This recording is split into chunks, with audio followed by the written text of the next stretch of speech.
Živijo, sem Neža in rada poslušam Ariano Grande. Živijo, sem Eneja in rada klekljam. Živijo, sem Lucija in rada rišem. Sem Dijan in rad igram košarko. Sem Žiga in sestavljam Rubiko kocko.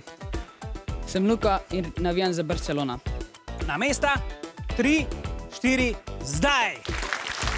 Tekma se je začela, Dijan in Neža sta odprla tole tekmo. Na eni strani osnovna šola Brezovica pri Ljubljani, fantje v rumenih majčkah, na drugi strani osnovna šola Žiri v zelenih majicah.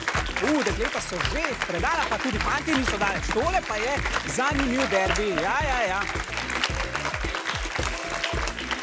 Kot vidite, so naši tekmovalci izredno hitri. Če bi se lahko z njimi pomeril še tam v prvem krogu, mogoče zdaj v drugem krogu nimam šans. Ja, pozna se trening, pozna se prijateljstvo in seveda želja, da bi prišli čim dlje. Osnovna šola Brezovica pri Ljubljani je zaključila. Tole je bil Luka, na drugi strani pa bo tudi Lucija podrla veliko piramido in tekma je končana! Med 8 najboljših ekip se je uvrstila ekipa osnovne šole Brezovica pri Ljubljani. En aplavz pa seveda si zaslužita obe ekipi, a ne? Najprej gremo k osnovni šoli Žiri. Neža, kaj je pri lončkih teže? Sestavljanje ali razstavljanje? Teže je sestavljanje, saj se hitreje podrejo lončki. Ko razstavljaš, se itak podrejo, ne? Ja. Tako.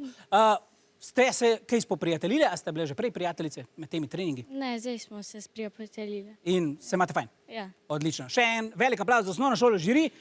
Dober čas ste dosegle, dekleta. Na drugi strani pa še odličnejši čas za osnovno šolo Brezovica pri Ljubljani. Žiga, kako nadaljujete? Kakšni bodo treningi, višinske priprave, posebna dieta? Kaj boste naredili?